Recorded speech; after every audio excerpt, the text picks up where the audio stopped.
Welcome back to These Are the Days podcast. It's going to be an exciting episode because tomorrow is an exciting day. If you're listening to this the day that the episode releases. Of course. If you're listening to this today on the air date, tomorrow, Thursday, Connect cards are officially back in stock in all three editions: couples, family, and legacy. Yes, we are so pumped to have these back in stock. If you guys have been following our journey with releasing these Connect cards out into the world, the day that we released Connect cards Couples Edition, which is the first deck that we did, they sold out within 24 hours. Yeah. And so then it took us a while to order some more. And while we were at it, we were like, well, let's make two other decks. So we made the Family Edition and the Legacy Edition. Family, we've been doing it every single night at the dinner table with our kids. It has been a game changer. Super fun. So fun, so easy. Just a great way to have intentional conversations around the table. Legacy, this is one that you take to grandma and grandpa's for dinner or pizza night, gift to somebody for Mother's or Father's Day. They're questions to extract stories from the generation above you. So it's a great, or two generations above you. But your parents, your grandparents. Yeah, one of my favorite questions in that deck, for example, is if you could describe the biggest thing that's different today than when you were my age, what would it be? It's such a crazy callback because so much has changed technologically. Yes. I want to hear that. And I would never really, it's one of those questions you don't really think to ask. I think part of the thing is you might think to ask the question, but it's it feels awkward to just randomly ask the question. And that's kind of the point of these Connect cards. They're that barrier breaker, right? What are you doing? I didn't have a drink from this podcast, so If you're watching on YouTube, Jeremy is pouring some turmeric bone broth into his Yeti for today's episode. Anyways, the Legacy Edition is really special because I feel like it's just an easy way to, with your parents or grandparents over dinner or a holiday, pull them out and it's just an easy way to have those conversation starters instead of having to force a conversation or a question where it might feel awkward. It's hey, we're going to want to do some of the questions from this deck. And it's an invitation for everyone to join in. That's why we created these, because obviously you guys can go ask questions to your kids, to your spouse, to your parents and grandparents. You can do that on your own. You can generate your own list of questions on ChatGPT. But these questions we feel are very intentional. They're wholesome. There's no weird kinky awkward ones in the couples deck. There's no dumb ones in the kids deck. The legacy ones are truly really special and thought out. Let me actually read this. Yes. Gather around and listen to the stories that have shaped your family. Oh my gosh, I thought you were going to go into an Irish accent. These question cards are designed to unlock memories, insights, and timeless wisdom from your parents, grandparents, and beyond. Whether you're asking about childhood adventures, life lessons, or the greatest surprise they've ever seen, each card opens a window into the past and helps build connections for the future. Perfect for family gatherings, these cards will bring generations together through storytelling, laughter, and a little bit of heart. Because every story deserves to be told. That was a banger description. Yeah, thanks, babe. You did great, babe. The marketing copy gal. And then the family deck here, these question cards transform everyday family time into a meaningful bonding experience. This deck is full of imaginative, silly, reflective, and thought-provoking questions to help you connect. Use them around the dinner table for a family game night or on your next road trip. You may go through 20 plus questions in an evening or unexpectedly spend an hour telling stories after just one question. However you use them, you're in for a meaningful and fun time. And that's been our experience. Our kids ask for even just the other day. We do question at the table every night. Yeah, the question was, what was it? If you could play an instrument, if you could play one instrument, what would it be? Oh yeah. And yeah, tell that. Yeah, and Bodie said guitar, and I was like, oh wow, we didn't know that. We didn't even know he knew what one of those was. But he's just guitar, just straight up. I'm like, buddy, Daddy can play guitar. His eyes get all big and looks at me because ever since we've moved a few times, my guitar has literally been in its case, stacked in the attic or packaged in the attic or whatever, stored in the attic. And so they literally have never seen me play since they were very young at our old neighborhood house. And Bodie wouldn't remember it Bodie wouldn't remember that. So anyways, next thing you know, we're talking about music and guitar because Ember's learning piano, and then I go get my guitar and it turns into an hour session of the kids and I learning two of our favorite songs. And anyways, it's just a fun, it would have never happened if we didn't have that question. That's what I'm trying to say. And it's been fun too, even just having other families. During spring break, we had some other families for dinner, and just being able to do those questions with other kids too. Like the kids have fun doing it with their friends and with other families too. So it's just a sweet, special, fun time. But all 3 decks are available tomorrow. Yeah. You can buy them as a bundle, or you can buy individual decks. And like we said, we sold out in 24 hours last time that we launched them. Yeah. And those of you guys who have them and have been using them, thank you so much for sharing them. It's been so cool to see them out in the wild and see how you guys have been using and love them. A lot of you guys got Connect cards, couples, which was our first edition, and have been just messaging us, flooding our messages, telling us how impactful it's been for your marriage. And so you've said just how excited you are to start the family ones or the legacy ones. So, yeah. You guys, if you guys want to find out, or if you guys want to be like the first ones to know when they officially go live, we'll put a link for you guys in the show notes so you can get a text message reminder immediately when they go live, so you can make sure that you get the deck that you want before they go out of stock. But we thought it'd be fun today for today's episode, in light of that, to just kind of tell you guys some of the questions and answer them ourselves to give you guys a feel for how it works, what they are, and it's pretty simple, but that's what we do anyways. Yeah. There's 2 mottos that I think sum up a lot of what we do. Connect, communicate, and grow in love. Mm-hmm. Right? Marriage Journal tagline. Which is the Marriage Journal tagline. And the idea is someone is a stranger, right, until you communicate with them. Mm-hmm. And then the level of communication will bring them from stranger to oneness. Like that's the scale.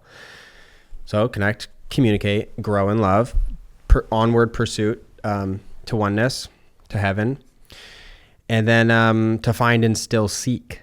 Now that is love, which is this idea of like another form of ongoing pursuit of the journey's never over, the mystery's never solved, the solution is never found. The version I'm married to a different wife. Well, who is it? There's actually a quote that's like,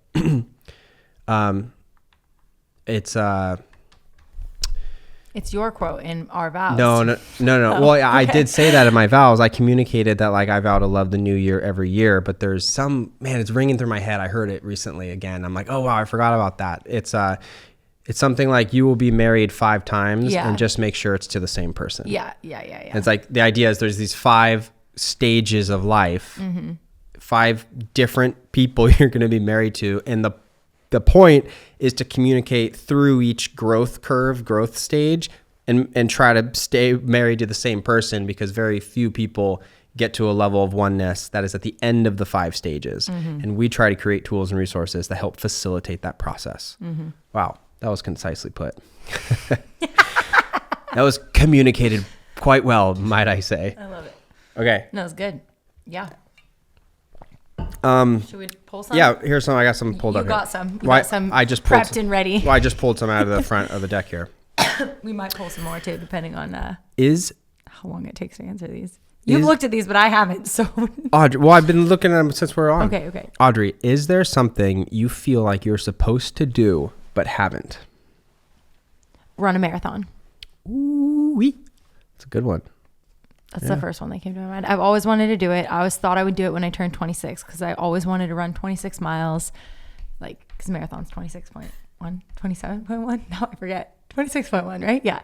And I always wanted to do it then, but I was pregnant with somebody or postpartum with somebody. I can't remember. And then we almost did it. It's 2 years ago. 26.2, right? 26.1. 13.1. 13.1, 26.2. Yeah, you're right. And we almost did it together 2 years ago, and then you and I resolved that we probably shouldn't. But if we're done with kiddos, we're going to be gearing up for that. So you feel like you're supposed to do that?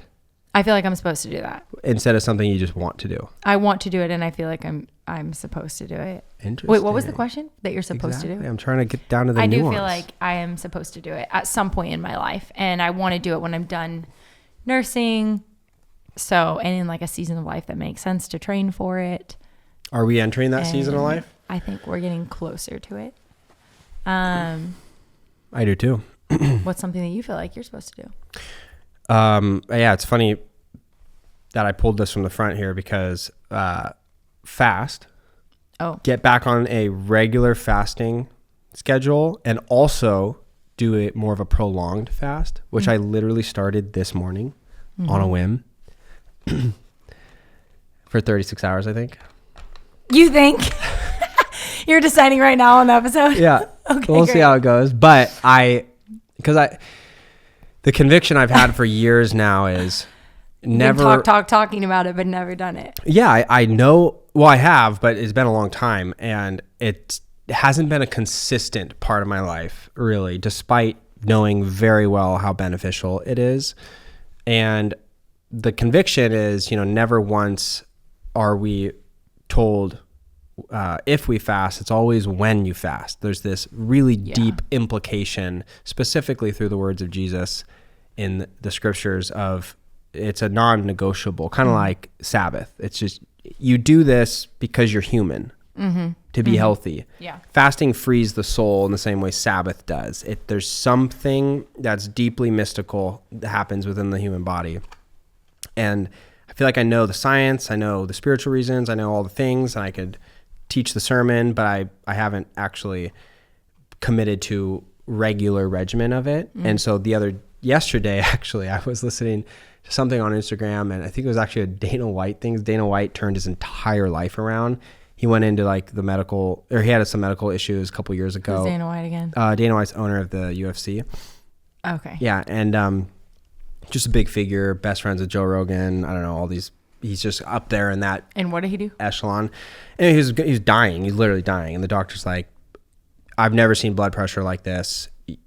You're death walking. You're a miracle. Every breath you take is a miracle, technically. Because on paper, you're dead, according to a lot of his biomarkers. Anyways, he got connected with Gary Brecka, who I tweet a lot of Gary Brecka stuff. I love Gary Brecka. Am I boring you, babe? No, sorry. I just want to making sure the baby's okay. No, sorry, okay. I'm not. Well, I'm listening. Gary Brecka. So Gary Brecka is the big health guy, and he has the Ultimate Human stuff. I like a lot of what he does. And anyways, he put Dana White on his protocol and turned his whole life around in 12 weeks. Complete life change. And it's a fasting protocol. Well, no, fasting is just a part of it. Okay. It's one of the things. Anyway, so Dana White was sharing his protocol from Gary Brecka, and Gary Brecka permitted essentially bone broth, specifically this bone broth that I just Kettle opened. Fire? Yeah, Kettle Fire. He said it's the cleanest, best, healthiest bone broth. One of them, he just said it's really good, has nothing in it, all this stuff. And then salted water. So if you want to there's so many good bone broths on the market now these days. So. You want to electrolyte your water or whatever. And so today I woke up, I'm like, we have that in the cupboard and we have that in the cupboard. I'm literally going to do one because we're going to our friend's house in 2 days for Saturday night. So Saturday. No, we're going to our friend's house tomorrow night. Oh boy. Well, it might be a 24-hour then. It'll be more than 24 hours. Is today Friday? Hours. Today's Thursday. Oh, but we're going Friday, not Saturday? We can't talk about our schedule on the podcast. Oh, brutal. Well, it'll be a 24-hour. It's okay, babe. You're starting. And I love that. I love it. Done is better than perfect. Yeah, done is better than perfect. That's not your main And I'm way to building live, a shed coop and all the it. things. A shed coop. Yeah, shed coop. I got to validate it because it's an overbuilt coop. 100% overbuilt. Okay, next. Yeah. Going off of that. You get to pick them all? Yeah, I do. Okay. Is there something you think you need to quit or give up? Immediately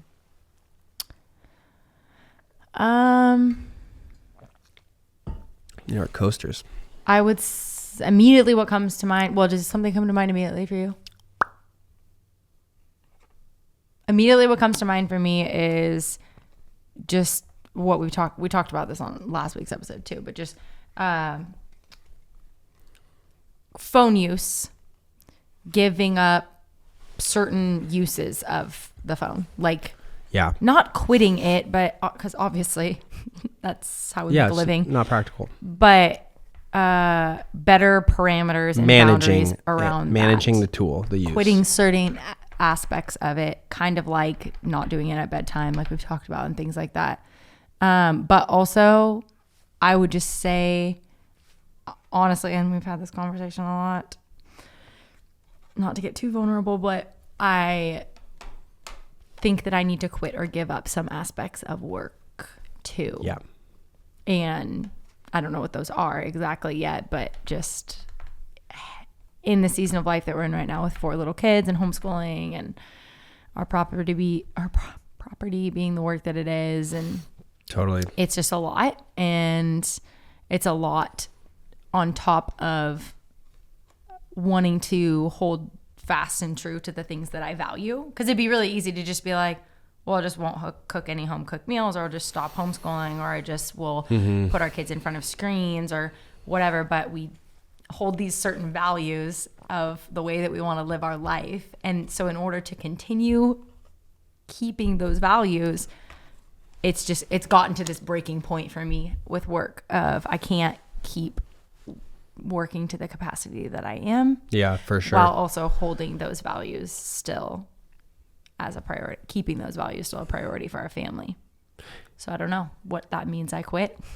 I've already quit a lot of things, but yeah, well, we're like always in the business of quitting things, I feel like. But what you're bringing up is, a much more, it's kind of the big conversation we've had ongoing, but is becoming, when you have these conversations that are down the pipeline, and then when they show up at your door front, you're like, oh, I should have prepared a little bit more for that, because now is the time to address it. Mm-hmm.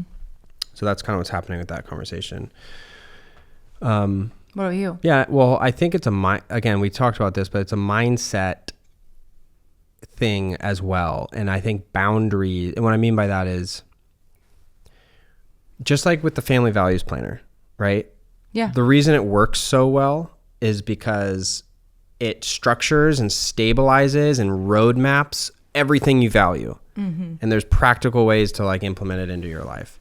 I don't feel like we have that with work. It's all consuming. Yeah. It flows into everything. And so it's just like, I got to do everything now. Mm-hmm. But it's just clearly not true. Mm-hmm. And until we stabilize and structure and frame and shave that off, and, it's just always going to feel like that. And I think we can start there for you. And then if there's still just some serious... Start where? Start with framework. But what does that look like? Well, that's people ask the same thing when, how do I teach my kids this and do this and do that? Like, what does that look like? Where did I start? Well, we made a guide. You know what I mean? It's like we had to make our own guide again on how to do that with our specific work environment, which is probably what a lot of people do for themselves, or don't do and need to. But yeah, we're at the point where, yeah, we don't have that very well set up. Life has changed a lot with 4 kids, and we haven't changed and adjusted the necessary things to keep pace with life's changes. Mm-hmm. So we're still operating at the doing things the way we did with 1 kid. Mm. We've changed since 0 kids, but since 1 kid, and now that we've added 3 to the mix, we need to go through a whole new pruning situation. What's your answer to that question? Something that you want to quit, or that you need to quit or give up. Something that I need to quit or give up. Staying up past 10. Okay. Why? Because it'll help frame my morning a lot better. And the framing my morning a lot better will frame my day a lot better. And next thing you know, I'll be, working out more consistently. Mm-hmm. And have just even better sleep, and good, love it, because it can be like it's easy to stay up late, like things just make it easy. There's always something to do. Yeah, but being able to quit that addiction of stimulus and staying up and whatever it might be. It's easier to have time without our children in the evening than it is in the morning, because in the morning you get up, they could get up, but in the evening they're not going to get up, so you're going to have time to get stuff done, and you can have as much time as you want, you know, like. Yeah, well, I'm not saying that we have the it's green right or wrong light. for you. I'm just saying that's how it is. We have the green light set up, so they don't come out until a specific time, but In theory. yeah, in theory. And there's a baby that's in our bed, and, you know. Yeah. So again, it's better for me to maybe do that for me. You know what I mean? Totally. That's why it's my thing. Cool. Okay, next. Do I get a pull one? Yeah, you can pull one. No, you ask that one. What is something you want to prioritize more in our relationship? I feel like a lot of these are in the same vein. We I need know. some like rogue ones. I just pulled from the middle because we've been pulling from both that ends. one's like super similar. What was it? Something that you need to prioritize? Here's one. What is something you love that you wish I understood better? That's good. Do you know your answer? Bitcoin? Philosophy of money. No, that's not really. You don't need to. Well, mine would be, if I were to correlate it to that, it would be more of how that correlates to, I would say, spiritual health. I knew you were going to say that. how everything is everything is connected. Is interconnected, and the reason we must take captive there's a reason every thought must be taken captive, and if you're not a slave to Christ, you're a slave to sin. No middle ground. You're moving in one of two directions. You're never stagnant. You're always in motion. Everything's always in motion because everything's the same thing. Yeah. That whole thing is just, it's not only changed my life, it's just fascinating to me. Mm-hmm. What about you? Man, that question put you on the sleepy bed, didn't it? Sorry. You got tired. No, I was listening to you. I was listening to your answer.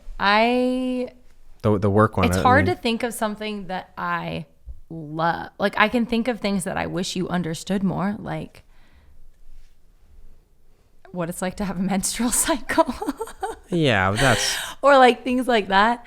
But I feel like everything that I love, you understand it. Like, we've been together so long that the things that I love, and we spend so much of our life together, that the things that I love, you're already in on. Yeah, like, it's not a hard task to pull you in to understand and we love a lot of the same things. The principle of sharing has been a big driver in that, because I would maybe feel the same, you know, in some sense, like all the little things that I love, you already have in some way experienced or come to understand them. We also live a weird life where like I'm not out, I don't know, you know, I don't go on like, I'm trying to think, like lunch golf trips, and golfing's a big part of my life, and you've never seen me golf and don't know anything about it or whatever it might be. We don't have that type of our life is dynamic. So shared. Yeah, our life's pretty shared. Mm-hmm.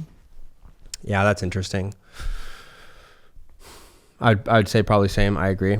Okay, you got some pep yourself up a little with No, I asked you about work being the thing you need to quit, and you just blah. It's making me tired. Okay, what would you like to have accomplished 5 years from now? I know my answer. A physical physique chiseled from marble. Oh my gosh. That's such a dumb answer. Yeah, that is.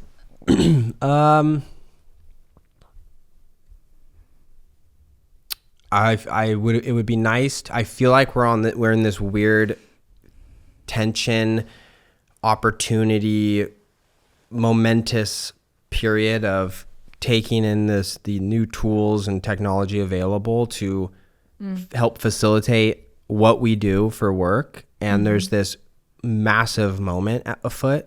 And in 5 years, it would be nice to have been early enough on the knowledge train of it to have seeded ourselves into what I think will be the next 10 to 20 years of what we're doing work-wise.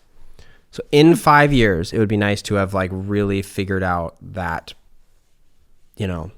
whatever that is. Yeah. I would say mine is in a similar vein to that. I would hope that in 5 years, we are doing some sort of business that can integrate our kids, involve our kids, invite our kids to be a part of it. Like on the farm. Yeah. That's more of a family business that's not social media, that can use social media, but yeah. And like, you know what my dream is, but yeah, we'll say it. We will get right back to the episode, but I want to talk to you first about clean air. We have been using Air Doctor, and over the years, we've added a 3,500 to all the bedrooms and a 5,500 to our main living space. So we're sleeping with clean, pure air. That's what we're breathing into our lungs every day, in and out in our home. Air Doctor removes 99.9% of smoke, bacteria, viruses, pet dandruff, pollen, and even mold. So you will be breathing extremely healthy, clean air with Air Doctor. You don't need the Wi-Fi one, just letting you know. At least we don't think you do. For the price difference, there's no real. I just wouldn't do the Wi-Fi one. We have the 3,500 and the 5,500, and they're running an incredible sale, almost 50% off. So the 3,500 is typically $1,018. It's now $548. So that's almost half off. And then the 5,500, the big one, $1,628. The current sale is $928. Again, almost 50% off. So massive spring sale. If you want clean, healthy air, we recommend the Air Doctor. I've been using them for over 5 years now. Love it. Only available in the link below. So click the link in the description. It'll take you right to the sale. Back to the episode. I mean, I really want to do a flower farm on our property, and we've been talking about this. I have some specific ideas for like how it can work. Because I know everyone wants to start a flower farm. Like, okay, cool. But I think that doing a specific type of flowers that my mom is really good at growing, and you guys have seen, they're beautiful. And actually being able to sell those flowers in their like tuber form instead of just cut flowers. It's just a totally different business model than other people selling cut flowers that obviously die, or just shipping fresh flowers. Like, that's a completely different business. But yeah. I think it could be really interesting to do dahlias specifically because they're beautiful and because my mom has all of the know-how, and sell the actual tubers, which multiply underground every year. And well, yeah, so fun. So I don't want to give too much away because I'm like, oh, okay, yeah, because we're still thinking about it, and it feels like a precious idea. It feels like something that I really would love to do, but it's like hard to speak into existence because maybe I'll be sad if we do never do it. Yeah, well, I think the idea is that we fell in this interesting predicament where we have a really good setup here. We have our acreage. We're attached to, the big field, and then your parents. And so there's this whole dynamic, possibility we have here that's just been great for the kids and has a good future. But we talk about this a lot, where we're kind of on the fence. We're still close to our neighborhood life and all of our friends and sports and all the events to go to and 100 different birthday parties a year and all that. But then we're also in this like kind of somewhat rural bucket, but we're close to everything. Yeah. So like when families move out to rural country, typically what we've known, their life has to change, and your life changes with the move. Yeah. And so it's easier to commit or be forced to do something with the land or on the land because it's kind of what you're doing. And you don't have these other expectations. And you don't have these other expectations carried over from your old life. We still have those expectations from our old life. That's the same life, just now on property. And now we're caught in between. It's just hard to do it all. It's hard to do it all. We're having to say, well, do we want to be the sports family and this and that, or do we want to? have a family business on the farm and spend time managing this and cultivating that. Because you can't do it all. Because you can't do both. But I mean, you might be able to do both, but like you can't do it all. So what things are going to sacrifice if you choose to do both those things? Yeah. And we're in that unique, opportunistic, problematic space, fortunistic space of could do either. Yeah. I mean, Jeremy and I always, like, we had this conversation actually the other night on our date night. And we were just talking about how when we've always wanted to have land. Jeremy his whole life, but me since I was in high school. Like I always loved the country. I would drive my car out to the country to run and train and stuff for cross country and track. I just loved it. And Jeremy and I always thought that we would take over his family's farm, and then that didn't pan out. So then we spent 4 years looking for our dream property, right? And I think in that search, or a lot of that search, we had this kind of business mindset of thinking, how can we use this land for whatever we were going to do with our business? Yeah. Because that was always our thought with the farm was to do that, continue the business or do some other business. And the infrastructure was there for that. So when we were looking for a property, we were looking for infrastructure to be able to do something like that. But then since buying this property, it needed so much love just in the house and small amount of acres that it is, that doing something bigger than that feels impossible right now because we're just trying to manage what we have, like our living environment. Yeah. And I think that, but the end goal was always for us to have something more physical. We've always wanted to do something more physical. We love the blessing and gift that it is to be able to do this and social media and how that could help something that we do that's more physical, but we just always crave doing something more with our hands and something that we can involve our kids with, where they can see what we do for work and be a part of it.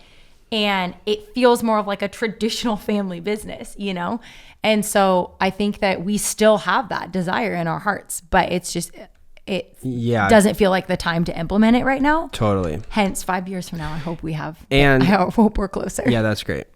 And to circle the wagons on the flower farm thing, like the only thing that makes sense that we see right in front of us is that, because it's visually stimulating, like it's super aesthetic to film and frame and tell a story around.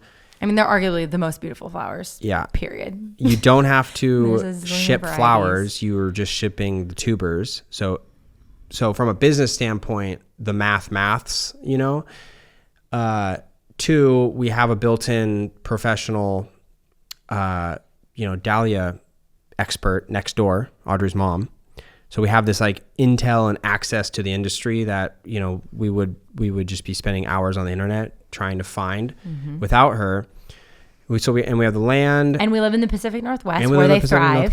And it's not all year round, so it's like it's a seasonal thing. There's dahlia season, and then there's not dahlia season, and so it's like zone in for this, and then check out. And the season that it is when you want to be in Oregon, and the rest of the season is when you don't want to be in Oregon. And we talk a lot about like maybe living in our cabin for 1 month in the winter, things like that. We could still do that with a business like that because it's not like having animals.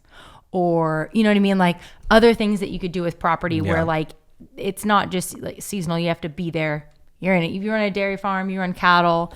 You know. And it's different than like farming the big field and stuff because crops. Yeah. It just doesn't hit the same way from a marketing standpoint, really. Or even from a business standpoint. It doesn't. And because it doesn't allow. And the amount of equipment needed for farming and maintenance and all that stuff. Business is local. You know, if you're farming, it's extremely local. So it doesn't allow us to kind of marry our worlds of the global thing that we do online. Yeah. But bring it into this like localized thing where we can then offer the thing that we do localized globally. Kind of like we do with Connect cards or whatever, but in a more hands-on. Yeah, in a way that starts to integrate the family, and it just seems kind of fun. Like you could breed your own flower, and have your own thing, and we could name it. And I'm like really excited I'm like kind of surprised we're talking about this on the podcast because I feel like I hold it so close, and I feel like Well, that's why things don't ever get done, as you always tell it me. like feels really scary to speak it out into existence because we've talked about it with like friends and stuff, but we've never really like truly explored it because there's always the daily grind of the things that we're doing right now. And so it feels like, and again, our property is just far from there's also the infrastructure to even start something like that. But the gap period between maintaining the gap period required to keep the lights on, you have to pause in order to spend a gap period of time to start doing the other thing. And that's the risk.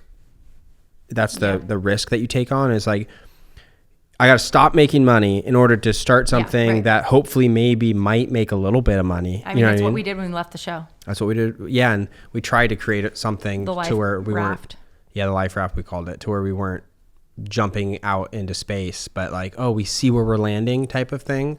But yeah, that was definitely a leap of faith. And that's kind of the similar thing, like the amount of time it's going to take me to like develop the small patch needed and which we're going to do a demo patch. You guys are going to see it. We're going to do a demo patch down there this year.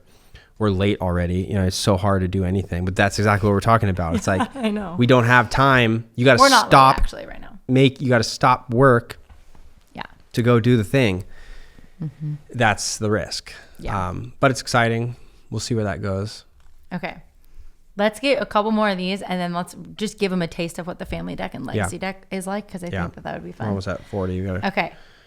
Let's see.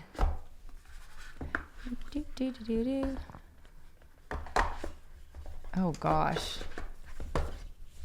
What is different about our relationship now that you're glad is different? Our relationship. Ooh. What is different about our relationship now that you're glad is different?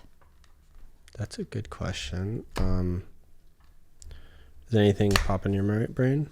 Yeah. Whoa, really? In a good way, but nothing pops into your brain right away?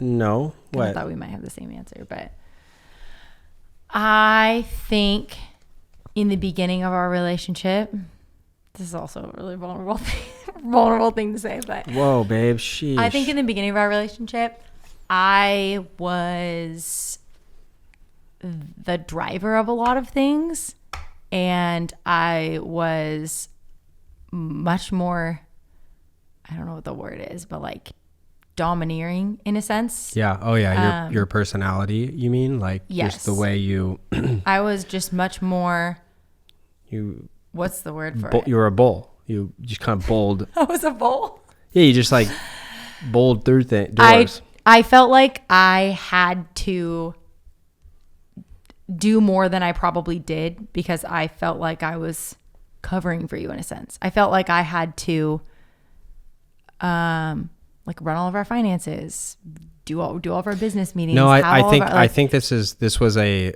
don't know. It wasn't true.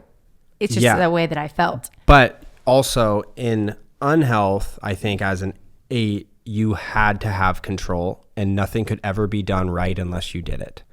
So you're right, it wasn't true. And you thought you were maybe covering for me, but really you were unable, man, I remember all this. You were very unable to let go of anything. And me, I'm more of the personality of like, I don't have to do that. I mean, if you're going to if you're going to put a gun to my head and say you're doing that, like, great, do it. I'll go do this or do something else. So it became a lot of weight shifted into your corner because of my proclivities and your Enneagram 8, Enneagram 9. Your proclivities. We became more both aware. of us in unhealth. And I would say we've matured greatly from that. Again, that was like stage 1 of marriage, We're 10 years in. So. I vividly remember the turning point, though, in that. It was when we did our book tour for A Love Letter Life. And remember?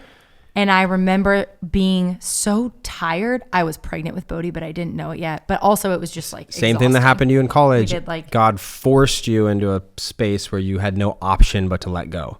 Yeah. Of control. Yeah.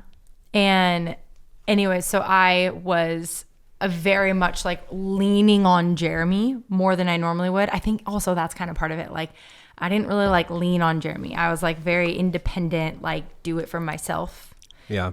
And then, but in the book tour, I very much leaned on you to be like the speaker of things in interviews and questions and stuff. Like, I remember there was this big shift of like, I used to be kind of domineering in that. And then you just kind of like ran with that. And then I was like, it just changed everything. Like that was like a big turning point. And then I feel like it still took, 4 or 5 years to get to an even different place than we were when that first started. But even like, remember we had an old friend that came and visited us that we were really close with when we had no kids, and then they came and visited us. We haven't seen him too much since having 4 kids. And they were like, you are completely different. Yeah. Both of us. You really stepped into, not to get too like labely wordy, but like just your roles as husband and wife, and owned those roles as husband and wife. We are now owning those roles more as husband and wife than kind of stepping over each other in the way that we were in our younger years. And I think I've grown to see that as more of its own power. It's not a weakness. I think that's kind of part of it. It's like I used to see that as weakness, and now I actually see that as strength. Mm-hmm. Yeah. Like now I see that. That's also what pregnancy has probably done for you, right? A little bit. Just motherhood. Yeah. Motherhood is what I mean. But I think I see that posture of, entrusting you to lead our family, and that like, I hate to use the word submissive because I think there's a lot that is, but just, that way, leaning that way versus I was not that way before. Yeah. Yeah. I'm not probably wording that well, but that to me has been the biggest shift in our relationship. The biggest difference that I'm glad is different. That could be mine easily. That's very true. But don't tag along to mine. You say your own. Well, it's interesting because that whole shift was taking place around this exact same time we started our first season of this podcast, and we talked a lot about Enneagram. Yes, and that was a huge part of it. We haven't talked about the Enneagram in a long time, but it's still an incredibly useful tool in diving into the inward world of each other and each other, in each other and each other, in oneself and into the other person is what I'm trying to say. Yeah, I get it. And that helped us unravel and unpack things at such an expedited rate, whereas I could easily see us 15, 20 years married still struggling with adolescent marriage stuff that like you got to work out in the first 5 years. The Enneagram was a massive catalyst and tool in that. Would you agree? Totally. Yeah, and like just making you aware of your issues. Awareness. Yeah, you either are conscious or unconscious. And again, that's another scale on the heaven and hell aspect. To be fully unconscious would be to be fully in deep in a victim mindset, hellish realm, whereas the opposite is obviously heaven. Yeah. Which is full consciousness, fully aware and just like vibrant and drawing from God and Holy Spirit and all that stuff. But so what I'm saying is, yes, the Enneagram was a deep facilitator in us working that out, which kind of, I don't know, maybe we should re-up a episode on the Enneagram and just why it's helpful and important. And, I think a lot of Christians got all spooked from it because of course some narrative went around and, it got trendy. And so then like anything, people start to poo-poo it for a while, but like, well then, there's someone somewhere along the line used it to do, evil things or whatever. And then next thing you know, there's the demonic conversation and origins conversation and, all the different narratives went floating around and people kind of dropped it. I haven't heard about it in a while, but it's an incredible tool. Yeah. Was that I don't know if you answered. Oh, I didn't. What's different about our relationship now that your God is different? Is that? I feel like you didn't really answer. Yeah, I mean that's such a big one. That's just a big one. I don't know anything I could say that's that at that scale. I know that was a big one. Jeez, babe, you're dropping them today. Oh. Say something light. What's different that your God is different? Can we have fun? Which, by the way, the next deck is going to be amazing. How do you here's one that's following up that. How do you think our family has changed over the last 5 years? This was a fascinating question that we asked the kid. Well, obviously it's the family deck. So Ember, what did Ember say? We asked that one? Yeah, we asked that one. Oh, I can't remember. She said something. I was like, we looked at each other and we're like, like that's crazy. I don't remember. What was it? 5 years? She doesn't remember 5 years. That's why it was funny. Like she doesn't know. She was. I can't remember. I don't remember. Here's the instrument one. What's your biggest dream for the future? We already answered that in the other one. Oh, did she say like we have more kids or something? No, I can't. No. We have 4 kids now. Yeah, I don't. Okay, sorry. What's one thing you would like to do with our family this year? Isn't this how our Disneyland trip got planned? Well, the kids answer so many questions with go to Disneyland. Yeah. So I don't know if it was that question, but it could very well have been one of those questions. Bodhi, I think we asked, what do you love most about nature? And Bodhi just said, it's healthy. Remember that? I don't remember. We've done so many. Rattle some more off just so people get a flavor. Tell a funny story about someone in your family. That one they all answered, remember? Mm-hmm. Ember told the story. She's like, oh, guys, remember that one time we were on Mackinac Island and we cruised around and all of the, because she knows we will laugh at this story too. Yeah. And it was pouring down rain and her cover came off and there was like horse manure hitting her thing and like it was falling down in the bike trailer where her feet were. Because the island is no cars, it's only horses. So there's horse poop all over the streets and it was pouring down rain. Thank you for the context. Anyway, so she had her legs tucked up on the seat, was holding onto the side rail seatbelt thing and sucking her binky as fast as you possibly could. And when we finally turned around to look at her and we saw the bottom layer was all filled and she was sucking her binky, it was a hilarious moment on the trip. And she still remembers that. It's like core memory. I think she's seen the pictures of it too. And we've talked about it. That's one thing that's hard is like, it's hard to know with kids what they actually do remember or what they remember have a picture of. Like they've seen the picture, they've heard us tell the story so many times. It's like hard to know. Yeah. What, Anyways, read some more of them. What is something you use every single day? It's just funny to hear what a kid would say. Mm-hmm. When do you feel frustrated? That was a good one. We did that one. Yeah. And it's just so interesting to hear from your kids, like, when you do this, or like our kids call it our hurried voice. When we're hurried and it's so profound. Like when we hurry, we are forcing the knowledge of time onto them, which is a foreign concept to the human soul. Mm-hmm. But the body has to operate within time, but the soul doesn't and never does. So to the degree that we can connect with our soul or inner child, because to them belong the kingdom is heaven, timelessness. It's this wound up thing where like they feel nails on a chalkboard when we use our hurried voice.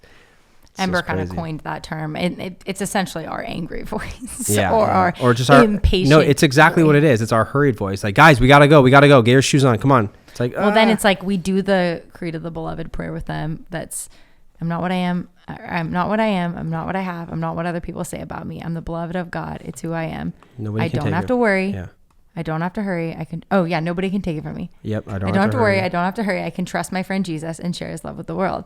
So we do that with them all the time. And it says, I don't have to worry. I don't have to hurry. But then we're constantly telling them, you got to hurry. We're late. We got to go. We got to get better at that. And it's just, so they coined that. Speaking of time, what's something you wish you had more time for? We've done that one. Oh, yeah. We did that one on the podcast, I think. This is the family deck. I thought we did that No, we haven't done that.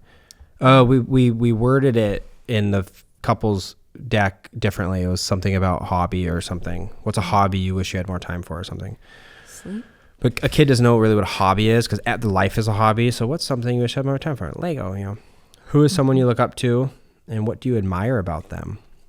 Mm-hmm. It's interesting because like sometimes there are words in here where like Bodhi will ask like, well, what's admire? Mm-hmm. Then we have a whole conversation about that. Yeah. How do you think? Such an easy way to have conversations with your kids. How do you think we can make our family even closer? Oh yeah, we did that. What did we know? Rad answered that question because they didn't get what even closer meant, and they said something ridiculous like we could push. Oh, we could push my bed. They said something about putting their beds physically together. Closer. They were like, we could move the nightstand. Yeah, that's what Rad said. He said, move my nightstand, and he went on this whole rant about pushing their beds together, and then closer. we all sleep in like the same room. What is something about you that makes you different from your friends? Yeah, we did that one with them, and they go ahead. What were you gonna say? I was gonna say this was a cool question we added because it reinforces the idea that being different is good. Mm-hmm. Like, talk about your differences because they make you. You know, like the goal isn't to fit in perfectly. You know what I mean? To cookie cutter to society. Like the goal is to be you in society. And so like to get them to start to talk about their differences, I mean, the confidence, in my opinion, is just pretty cool. What were you going to say? Oh, I was just going to say, I think for our younger kids, they didn't even know what that meant. And I think it was like actually a conversation making them aware of the fact that they are different than other kids and that other families operate differently than our family and all of that. And I think, so sometimes it's like, it's not even about the question. It's just a moment to teach them, you know? And I think we talk a lot about like how fun it is to hear the kids' answers, and it is, but also I think equally profound part of Connect Cards Family Edition is them hearing our answers. Yeah. Them hearing our answers, both of them. Cause like, you know, I forget one of the questions. It was like something you appreciate about one of the ones that we did recently was like, what do you appreciate about someone in our family right now or something? Yeah. And like, I said something I appreciated about you. And then we all kind of ended up saying things that we appreciated about everyone, but it's good for the kids to hear what I appreciate about Jared. It's good for them to hear what he appreciates about me, or just our answers to things, you know, what makes us frustrated. And the kids now, because of these questions, Ember asks us all the time before we're going to bed, and Bodhi, what do they say every night now? Tell me a crazy story. Tell me a story about something crazy that happened to you. Yeah. Because it invites so many stories that they now are like, there's so many things about my mommy and daddy that I don't know, and I want to know more of them. And they're in this sweet under 10-year-old age where we are their world, you know, and they want to know everything. Yeah. And they are so enamored with any story that we could ever tell them. We are like, we have their full attention, and we're only going to have that for a short season. So these are the days. But many more years. Many more years, babe. Yeah. Well, they're available. Beating50%.com, all of them, tomorrow. So I know. I feel like we should have read some of the legacy ones too, because we did. No, yeah, we can do that later. We can do that on a different one. We're excited about them. We know you guys are as well, which is so cool. I feel like this is something we've made and brought into the world that I don't know, kind of akin to the marriage journal. It just has like a special use case. Do you agree? Yep. Like it's going to be kind of flagship for what we do, I think, for many years. So we're excited about it.